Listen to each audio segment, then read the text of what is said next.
நம்முடைய தமிழ் மன்னர்கள் கட்டிய திருக்கோயில் திருப்பணி அன்னதான அறக்கட்டளையின் சார்பில் இன்று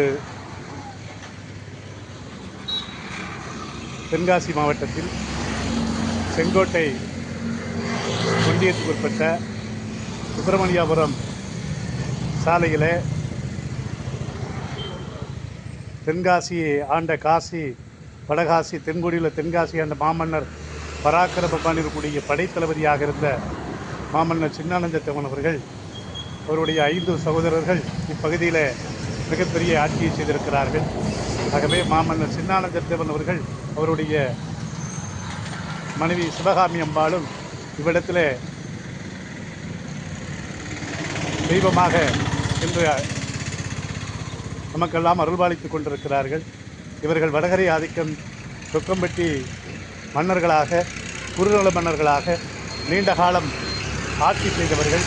அவருடைய வம்சாவளிகள் கிட்டத்தட்ட 18 பேர் தொடர்ந்து ஆட்சி செய்திருக்கிறார்கள்.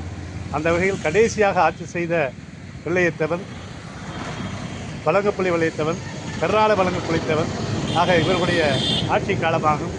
ஆகவே மாமன்னர் சின்னானந்தத்தேவன் அவர்களுக்கு இங்கே தொடர்ந்து இங்கே பூஜைகள் நடைபெற்றுக் கொண்டிருக்கிறது. ஆகவே உலகெங்கு வாழும் அனைத்து ஆன்மீக மையன்பர்களும் கிட்டத்தட்ட 600 ஆண்டுகளுக்கு முன்னால் இந்த மண்ணிலே ஆட்சி செய்து சைவத்தையும் வைணவத்தையும் மிக சிறப்பாக ஆன்மீக பணிகளை ஆற்றியிருக்கிறார்கள். அவர்கள் இந்த இடத்திலே இன்று நமக்கெல்லாம் தெய்வமாக அருள்பாலித்து நிறைய நன்மைகளை கொடுத்து கொண்டிருக்கிறார்கள். குறிப்பாக நம்முடைய சபரிமலை ஐயப்பன் சாஸ்தாவினுடைய மிகப்பெரிய சீடர்.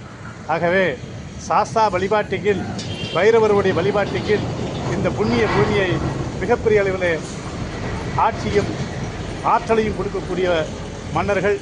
ஆகவே அனைவரும் இங்கே வருகை தந்து பிரார்த்தனை செய்திட வழிபாடு செய்திட உங்கள் அனைவரையும் வரவேற்கிறோம். வாருங்கள். திருச்சிற்றம்பலம், தில்லையம்பலம்.